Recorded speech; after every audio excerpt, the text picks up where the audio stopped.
우리 사도신경으로 신앙 고백 드리심으로 새벽 기도를 시작하겠습니다. 전능하사 천지를 만드신 하나님 아버지를 내가 믿사오며 그 외아들 우리 주 예수 그리스도를 믿사오니 이는 성령으로 잉태하사 동정녀 마리아에게 나시고 본디오 빌라도에게 고난을 받으사 십자가에 못 박혀 죽으시고 장사한 지 사흘 만에 죽은 자 가운데에서 다시 살아나시며 하늘에 오르사 전능하신 하나님 우편에 앉아 계시다가 저리로서 산자와 죽은 자를 심판하러 오시려 성령을 믿사오며 거룩한 공회와 성도가 서로 교통하는 것과 죄를 사하여 주시는 것과 몸이 다시 사는 것과 영원히 사는 것을 믿사옵나이다. 아멘. 찬송가 214장 찬양합니다. 214장입니다.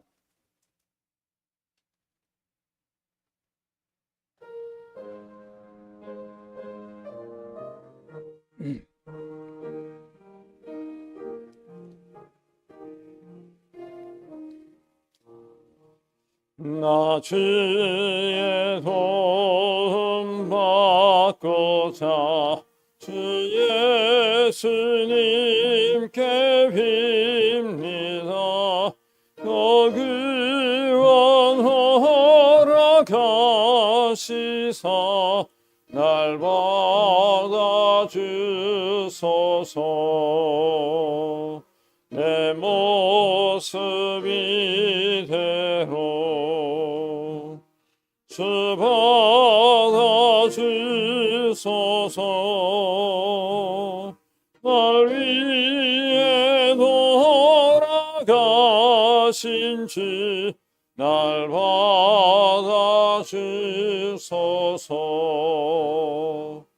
큰 죄에 빠져 영죽이 날 위해 피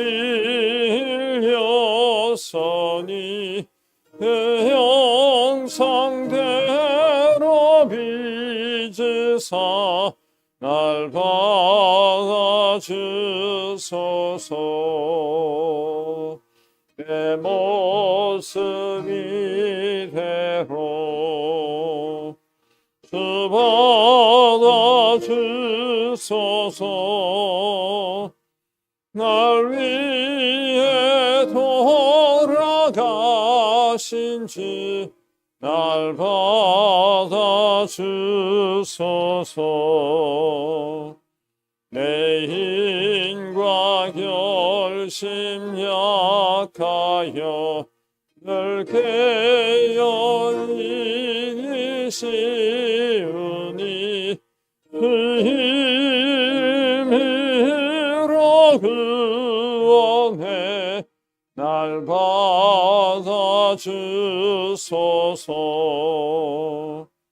내 모습 이대로 주 받아주소서.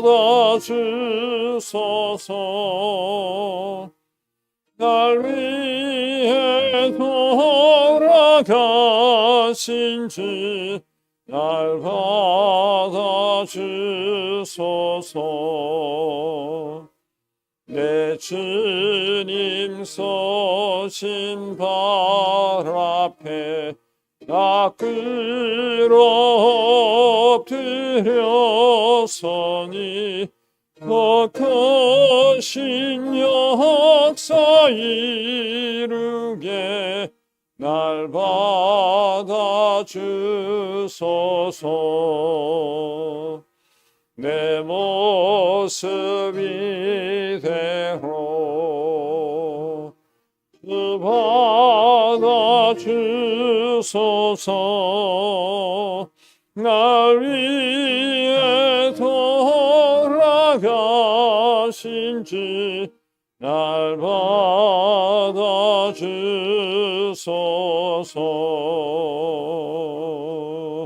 아멘.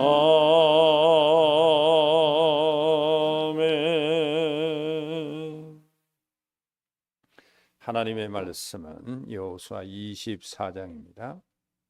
여호수아 24장 29절로 마지막 33절까지 말씀을 찾아서 한 목소리로 합독하겠습니다.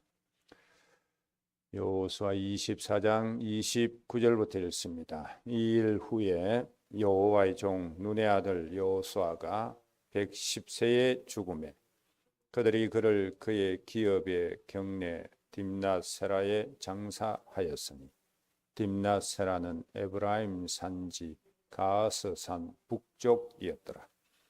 이스라엘이 여호수아가 사는 날 동안과 여호수아 뒤에 생존한 장로들 곧 여호와께서 이스라엘을 위하여 행하신 모든 일을 아는 자들이 사는 날 동안 여호와를 섬겼더라. 또 이스라엘 자손이 애굽에서 가져온 요셉의 뼈를 세겜에 장사하였으니 이곳은 야곱이 베크시타르를 주고 세겜의 아버지 하몰의 자손에게서 산 밭이라. 그것이 요셉의 자손의 기업이 되었더라. 아론의 아들 엘르아살도 죽음에 그들이 그를 그의 아들 비느하스가 에브라임 산지에서 받은 산에 장사하였더라. 아멘. 하나님이 인생에게 가장 공평하게 하시는 일이 바로 죽음입니다. 히브리서 9장 27절 말씀에 보면 한 번 죽는 것은 정한 이치다 라고 말씀하고 있습니다. 그 뒤에는 심판이 있다고 했죠.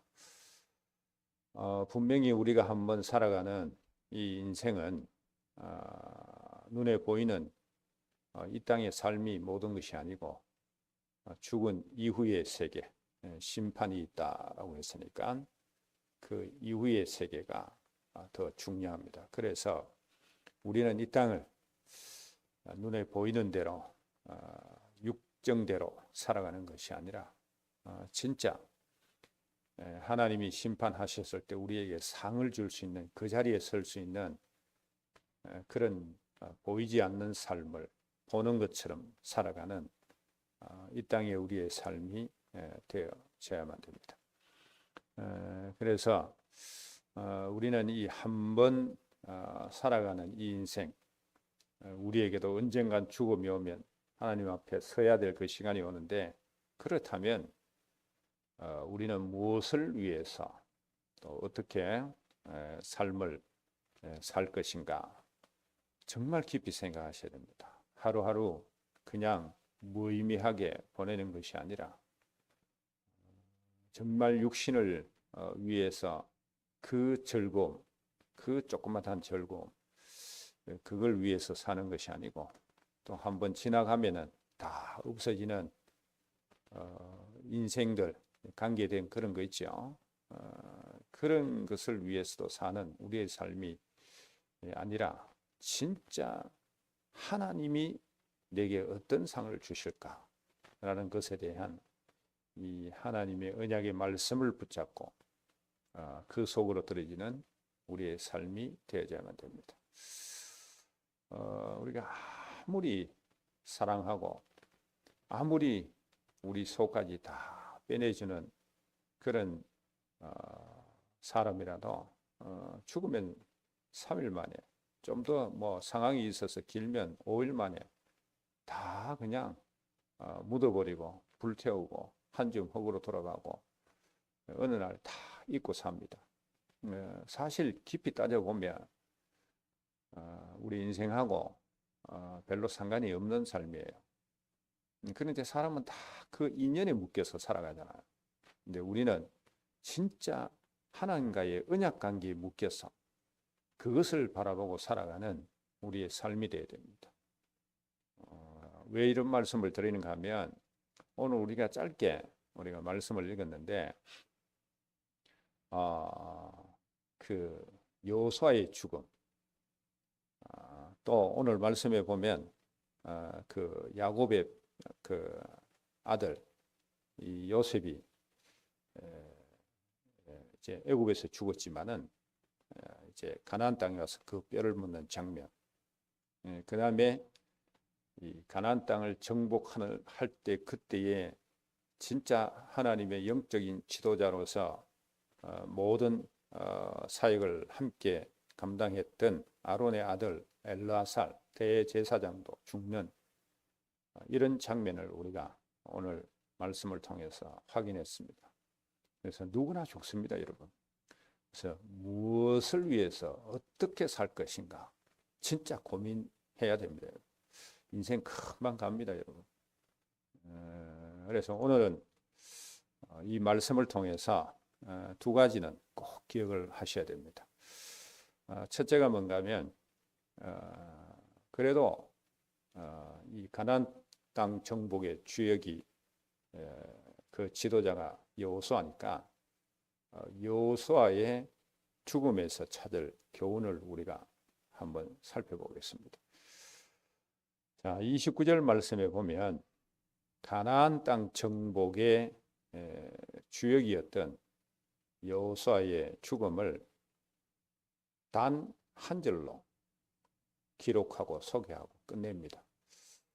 어떤 의미에서 보면 참 인생 참 허무하다 이렇게 생각할 수도 있어요.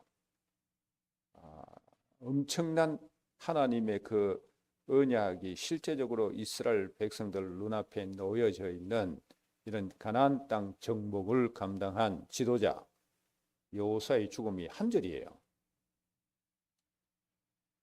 자, 이걸 보면서 우리가 깊이 생각하셔야 됩니다. 왜 성경은 이렇게 단 한 절로 기록했을까? 죽은 이후에 어떻게 백성들이 했다, 뭐 이렇게 좀 장하게 멋있게 또 장엄하게 이렇게 기록할 수도 있는데 단 한 절입니다. 여기서 우리는 영적으로 깊은 교훈을 받아야 됩니다. 사실 여호수아서는 가나안 땅 정복을 어떻게 진행하고 마무리했는가라는 것을 보여주는 책입니다. 그런데 사실 여호수아의 전기가 아니잖아요. 여호수아서는 하나님이 여호수아를 통해서 어떻게 이 땅 가운데 그 언약을 성취해 갔냐, 그 하나님의 역사를 기록한 책이다 그 말입니다. 그러니까 사람이 아니라 하나님의 역사입니다. 그것을 우리가 봐야 돼요. 우리는 오늘날 조금 뭘 하면서 내가 자꾸 드러나려고, 내가 했다, 내가 높임을 받으려고 하고, 하나님은 그냥 온데간데 없고 저 뒤에 있고, 그래도 묻어서 나와야 되니까 한마디씩 그냥 하나님이 하셨다, 우리는 근성으로 그럴 때가 많이 있습니다. 이건 하나님의 역사를 기록한 책입니다. 그러니까 사실 여호수아는 서임받은 그 행복한 사람이죠. 그래서 저와 여러분들은 무슨 일을 하고 하나님보다 사람을 높이는 그런 경우가 허다합니다, 여러분. 조금 무슨 역사 일어나면 그 역사를 일으키게 하신 하나님을 찬양하는 것이 아니라 그 사람을 칭송합니다. 최고다 말. 서로가 그렇게 하고 지내고 있습니다. 헤롯은 그냥 볼품없는 왕이었어요.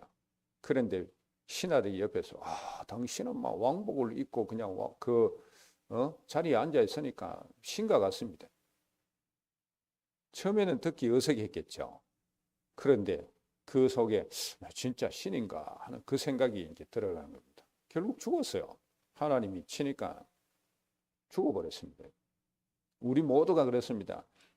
나를 통해서 일어난 하나님의 역사를 보면서 내가 자꾸 높임을 받으려고 하고, 사람들은 그 사람을 자꾸 높이려고 합니다. 그런데 그게 아닙니다, 여러분. 하나님의 역사를 우리가 바라보면서 하나님을 높여야 됩니다. 그 사실을 오늘 깊이 깨닫고요. 그 다음에 31절에 보면 여호수아로 인해서 모든 자가 하나님을 오직으로 섬겼습니다. 여호수아를 통해서 역사하신 하나님의 그 역사를 눈으로 확인한 사람은 진짜 하나님만 오직으로 섬기는 속으로 들어갔습니다. 그래서 이런 나로 인해 모든 이가 하나님만 바라보도록 하는 그 일에만 들어지면 우리는 진짜 행복해야 돼요. 그리고 내가 싹 빠져야 돼요. 내가 들어가면 안 돼요, 여러분. 하나님이 우리에게 주신 그 은혜에 비하면 내가 하나님을 위해서, 복음을 위해서, 교회를 위해서 한 것은 그건 먼지밖에 안 됩니다, 여러분. 그런데 우리는 나를 드러낼 때가 많이 있어요. 아닙니다. 하나님의 역사, 나를 통해서 행하신 그 하나님을 드러내고 그 하나님에 대한 오직의 믿음을 우리가 지속해서 고백하면서 나가야 됩니다. 그 사실을 이 여호수아의 죽음, 그것도 한 절만 기록된 이 사실을 보면서 우리는 깊이 묵상하고요. 저와 여러분의 모든 삶에는 하나님만 높임을 받는 그런 중심으로 살아가는 일생이 되시기를 주의 이름으로 축복합니다. 그 다음에 두 번째로 우리가 생각할 게 뭔가 하면 하나님의 약속을 바라보는 자로 살아가야 된다라는 겁니다. 특히 그 요셉의 삶을 통해서 우리가 이 부분은 좀 깊이 생각하셔야 될 부분입니다. 여호수아도 마찬가지지만 32절 말씀에 보면은요, 분명히 요셉은 애굽에서 죽어서 장사 지냈습니다. 그런데 우리가 잘 알듯이 그 요셉이 죽을 때 뭐라고 얘기합니까? 너희가 반드시 이 땅을 나와서 가나안 땅으로 갈 텐데 그때 내 뼈를 가지고 가서 가나안 땅에 묻어달라. 이렇게 유언을 남기잖아요. 그 말씀 그대로 이스라엘 백성들이 출애굽할 때 요셉의 뼈를 가지고 나왔어요. 그러니 가나안 땅을 다 정복하고 난 다음에 이 요셉의 뼈를 그 지파에게 묻는 장면입니다. 이것을 보면서 우리는 어떤 생각을 해야 될까요? 우리의 일생을 어떤 중심으로 무엇을 위해서 살 것인가 답을 내야 됩니다. 언약을 품고 산 요셉의 삶의 마무리가 진짜 여기서 이제 끝나는 거예요. 사실 애굽에서 장사되는 그거 아닙니다, 여러분. 그 뼈를 늘 꿈을 꾸었던 가나안 땅, 그 땅에 뼈가 묻힐 때 이때 요셉의 인생의 마무리가 사실 되어지는 겁니다. 요셉은 자기의 성공 거기에 취하지 않는 사람입니다. 화려한 성공 그것이 아니라 요셉은 언약을 붙잡고 산 사람입니다. 우리가 뭐 이 땅에 성공하고 살아봐야 뭐 얼마만큼 살겠습니까? 얼마만큼 뭔가 정치하고 살겠습니까? 우리가 화려하게 생각하는 것 그것도 지나가면 다 허무한 것입니다. 요셉은 최고의 성공자의 자리에 섰지만은 그것이 요셉의 인생을 마무리하는 것이 아니고 그걸 붙잡고 산 것도 아니고 언약을 붙잡고 살았다 그 말입니다. 그러면서 우리는 여기서 언약을 성취케 하는 하나님의 역사도 볼 수 있어요. 그래서 우리는 서론 부분에 말씀드린 대로 정말 이 신앙의 사람들의 죽음을 보면서 나는 한 번뿐인 인생을 살 때 무엇을 위해서 어떻게 살 것인가? 오늘 내게 주어진 이 하루하루를 어떻게 살 것인가? 무엇을 위해서 살 것인가? 그냥 오면은 오는 대로 받아들이고 그냥 아무 의미 없이 보낼 것인가?